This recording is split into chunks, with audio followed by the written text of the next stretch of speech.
भारत की सनातन संस्कृति के इतने गजब गजब रंग हैं कि पूरी दुनिया इसे देखकर हैरान रह जाती है। जैसे आप पुष्कर को ही देख लीजिए, जिसे सनातन में तीर्थराज पुष्कर भी कहा जाता है। राजस्थान में अजमेर के पास पुष्कर के बारे में आप में से बहुत लोग जानते भी होंगे। कई लोग पुष्कर गए भी होंगे।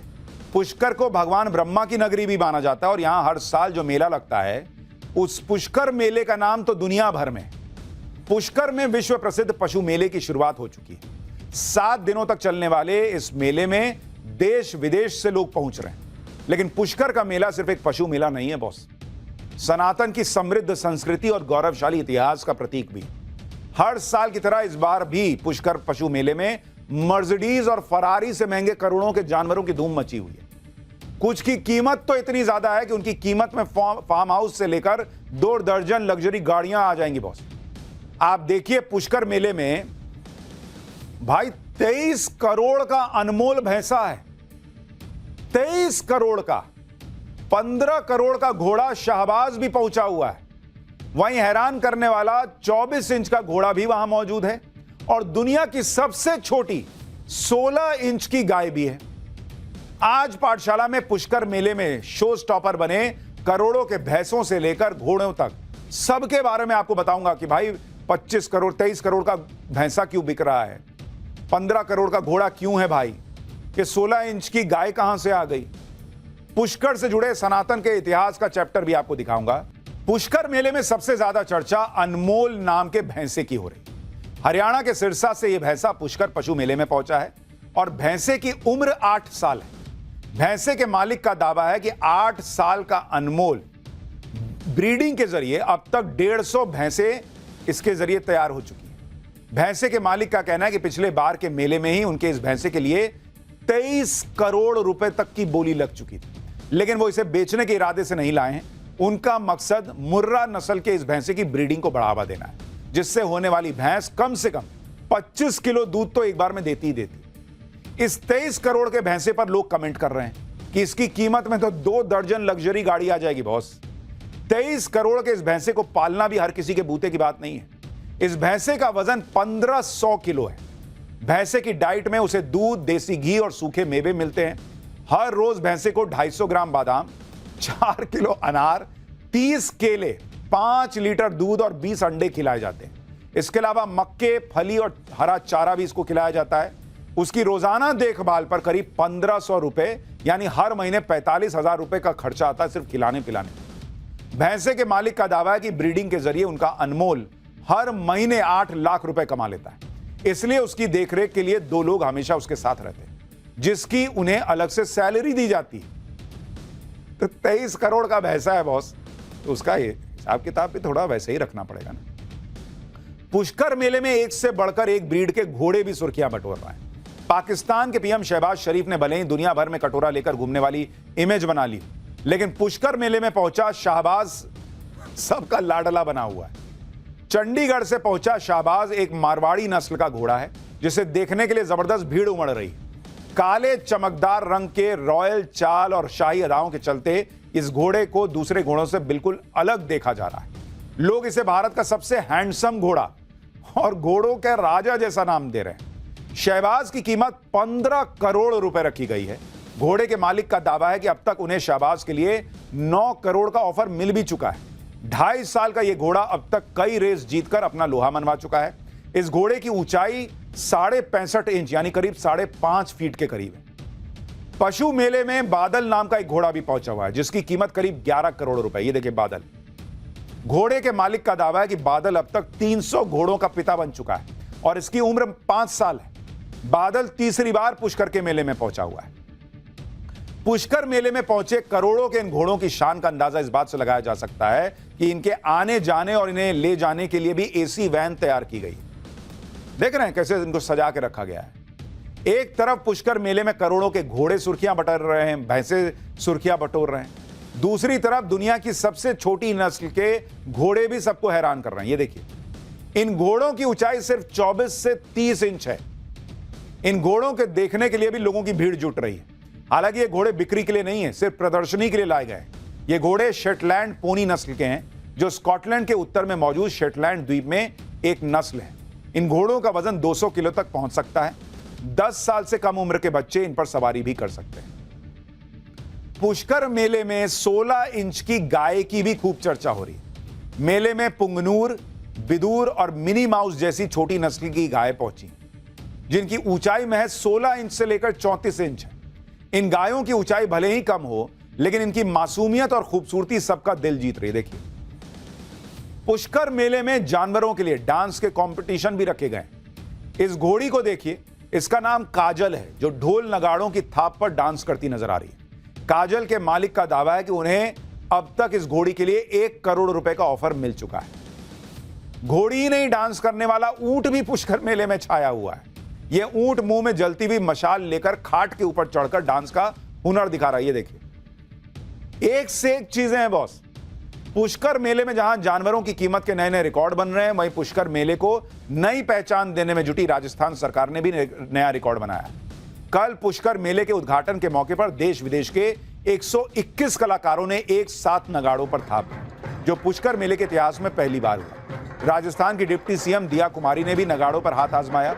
विदेश से आए कलाकार भी राजस्थानी पोशाक पहनकर नगाड़े बजाते हुए नजर आए। पुष्कर में वैसे तो दिवाली के बाद से पशु मेले की शुरुआत हो जाती है। दिवाली के 15 दिन बाद आने वाली पूर्णिमा तक यह मेला चलता है। दिवाली के 15 दिन बाद तक जब यह मेला चलता है तो लोगों की बड़ी भीड़ भी आती है। लेकिन इस मेले को इसकी ऑफिशियल शुरुआत दिवाली के 11वें दिन से होकर पूर्णिमा तक यानी 5 दिन की होती है। पुष्कर के पशु मेले को देश का सबसे बड़ा पशु मेला माना जाता है। इस मेले के इतिहास की बात की जाए तो वो भी सैकड़ों साल पुराना है। दरअसल पुष्कर सनातन की आस्था का एक बड़ा केंद्र भी है, जहां हर साल हजारों की संख्या में श्रद्धालु भगवान ब्रह्मा के मंदिर और मंदिर के पास बने पवित्र सरोवर में स्नान करने पहुंचते हैं। सैकड़ों साल पहले जब परिवहन के साधन सीमित थे, तो तीर्थयात्री अपने पशुओं को साथ लेकर लंबी यात्रा करके पुष्कर पहुंचते थे और धीरे धीरे पुष्कर में पशुओं को खरीदने और बेचने का सिलसिला शुरू हो गया और इसी तरह पशु मेले की शुरुआत हुई। ऐतिहासिक दस्तावेजों में मुगल शासक जहांगीर भी 3 पुष्कर यात्राओं का उसका उल्लेख मिलता है, जो साल 1605 से 1615 के बीच हुई। इस दौर में पुष्कर के पशु मेले का विस्तार मिला और पुष्कर में पशु मेले की औपचारिक शुरुआत ब्रिटिश शासनकाल में हुई। 106 साल पहले यानी साल 1919 में अजमेर मेवाड़ के तत्कालीन जिला मजिस्ट्रेट ने पुष्कर पशु मेले के महत्व को पहचाना। उन्होंने कई दिन पहले पोस्टर छपवाकर और मुनादी करवाकर पशु मेले के आयोजन की घोषणा की, जिसका ऐतिहासिक दस्तावेज आज भी सुरक्षित है। इसी पहल के बाद पुष्कर मेले को धीरे धीरे अंतर्राष्ट्रीय स्तर पर पहचान मिलने लगी। आज यह मेला ऊंट, घोड़ों, गायों और दूसरे जानवरों के व्यापार का सबसे बड़ा केंद्र बन चुका है। अफसोस यह है कि बहुत लोगों को इसके बारे में अभी भी उस तरह से नहीं पता है जैसे पता होना चाहिए। पुष्कर के पशु मेले की जड़ें जितनी पुरानी हैं, उससे कहीं पुराना पुष्कर से जुड़ा सनातन का इतिहास है। पुष्कर में भगवान ब्रह्मा का मंदिर है और एक पवित्र सरोवर भी। 2 नवंबर को पुष्कर के पवित्र सरोवर में एकादशी के स्नान के साथ ही धार्मिक मेले की शुरुआत होती है। प्रसिद्ध ज्योतिषाचार्य पंडित कैलाशनाथ दधीच के मुताबिक पद्म पुराण, हरिवंश पुराण और देवी भागवत जैसे पवित्र ग्रंथों में पुष्कर को तीर्थ गुरु बताया गया है।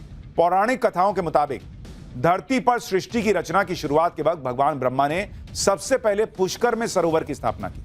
मान्यता है कि भगवान ब्रह्मा ने माता गायत्री के साथ कार्तिक एकादशी से कार्तिक पूर्णिमा तक यज्ञ का आयोजन किया। यज्ञ के दौरान भगवान ब्रह्मा के हाथ से कमल का फूल गिरने से सरोवर बना और बाद में इसी सरोवर के पास 14वीं शताब्दी में भगवान ब्रह्मा का मंदिर स्थापित किया गया, जो दुनिया में भगवान ब्रह्मा को समर्पित इकलौता मंदिर है। मान्यता है कि कार्तिक महीने में 33 करोड़ देवी देवता पुष्कर पहुंचते हैं, इसलिए कार्तिक महीने की एकादशी यानी दिवाली के 11वें दिन से कार्तिक पूर्णिमा तक इन 5 दिनों में पुष्कर सरोवर में स्नान करने से पंच तीर्थ यानी कुरुक्षेत्र, प्रयागराज, गया, काशी और नैमिषारण्य के समान पुण्य प्राप्त होता है। विशेष तौर से कार्तिक पूर्णिमा के दिन होने वाला महास्नान बहुत पवित्र माना जाता है। मान्यता है कि स्नान से मोक्ष के दरवाजे खुल जाते हैं। रामायण, महाभारत और दूसरे धर्म ग्रंथों में भी पुष्कर को सभी तीर्थों में सर्वोच्च स्थान दिया गया है। जैसे गंगा नदी को तीर्थों की माता, प्रयाग को तीर्थों का राजा कहा जाता है, वैसे ही पुष्कर को तीर्थों का गुरु माना जाता है और सनातन में गुरु का दर्जा भगवान से भी ऊपर रखा गया है। श्लोक भी है कि गुरु ब्रह्मा, गुरु विष्णु, गुरु देवो महेश्वरा, गुरु साक्षात पर ब्रह्म, तस्मै श्री गुरुवे नमः, जिसका मतलब है गुरु ही ब्रह्मा है, गुरु ही विष्णु है और गुरु ही भगवान शंकर है। गुरु ही साक्षात पर ब्रह्म है। ऐसे गुरु को मैं प्रणाम करता हूं। पीएम मोदी की भी पुष्कर तीर्थ पर गहरी आस्था है।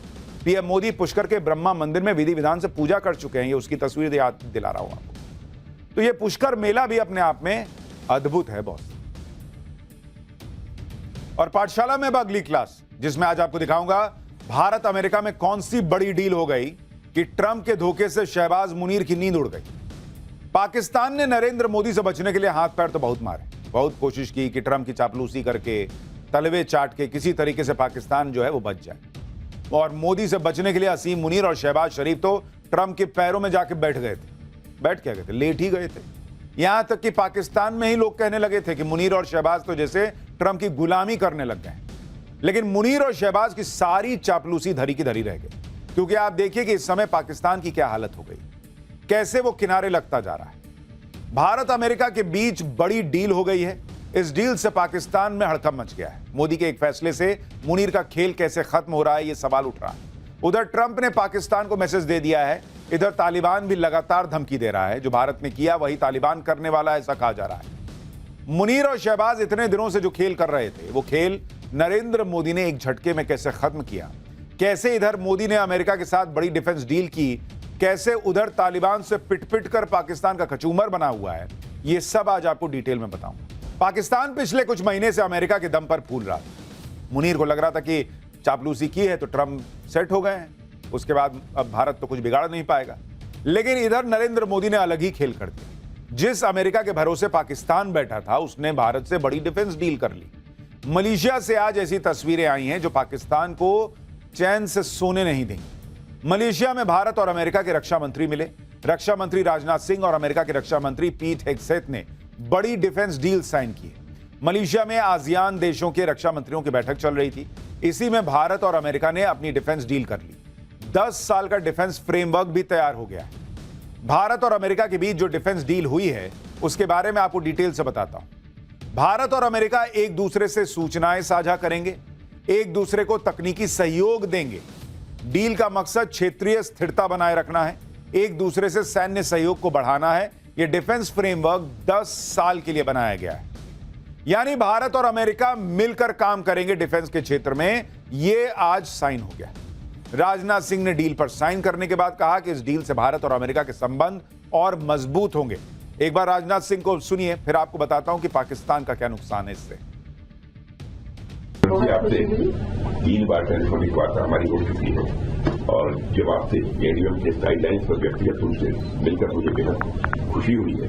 और इस अवसर पर डिफेंस फ्रेमवर्क की शाइनिंग मैं समझता हूं कि उसके परिणाम स्वरूप आज एक नए अध्याय का प्रारंभ होगा। इन शब्दों के साथ मैं पुनः आपको धन्यवाद देता हूं और मेरा पूरा विश्वास है कि आपकी लीडरशिप में भारत और यूएस के रिश्ते और अधिक मजबूत होंगे। अमेरिका को भी समझ में आ रहा है कि भारत के साथ ही चलना हो। भारत से टकराएंगे तो नुकसान अमेरिका का ज्यादा है। इसलिए आप देखिए कि ट्रंप एक तरह से लाइन पर आने लगे हैं धीरे धीरे। कभी भारत को ईरान के पोर्ट पर रियायत दे रहे हैं, कभी डिफेंस डील कर रहे हैं, कभी यह संकेत दे रहे हैं कि भारत पर जो टैरिफ लगा है वो कम हो जाएगा, कभी नरेंद्र मोदी की तारीफ में कसीदे पढ़ रहे हैं, कभी यह संकेत दे रहे हैं कि ट्रेड डील जल्द हो जाएगी। यानी कुल मिलाकर मामला यही है कि अमेरिका भारत के साथ रिश्तों में टकराव ज्यादा दिन तक आगे नहीं बढ़ाना चाहता। भारत और अमेरिका की आज की डील के बाद अमेरिकी डिफेंस सेक्रेटरी पीट हेग्सेथ ने कहा कि अभी अभी राजनाथ सिंह से मुलाकात की और 10 साल के लिए अमेरिका भारत डिफेंस फ्रेमवर्क पर साइन हुआ। यह डील हमारी रक्षा साझेदारी को आगे बढ़ाता है, जो क्षेत्रीय स्थिरता और प्रतिरोध की आधारशिला है। हम अपने समन्वय, सूचना साझाकरण और तकनीकी सहयोग को बढ़ा रहे हैं। हमारे रक्षा संबंध पहले कभी इतने मजबूत नहीं रहे। यानी भारत और अमेरिका के संबंध एक बार फिर से नॉर्मल होने की राह पर दिख रहे हैं। और यह पाकिस्तान के लिए बुरे सपने से कम नहीं है बॉस। अमेरिका पहले ही यह बात कह चुका है कि पाकिस्तान से रिश्ते भारत की कीमत पर नहीं होंगे, क्योंकि भारत गहरा दोस्त है और रणनीतिक साझेदार है।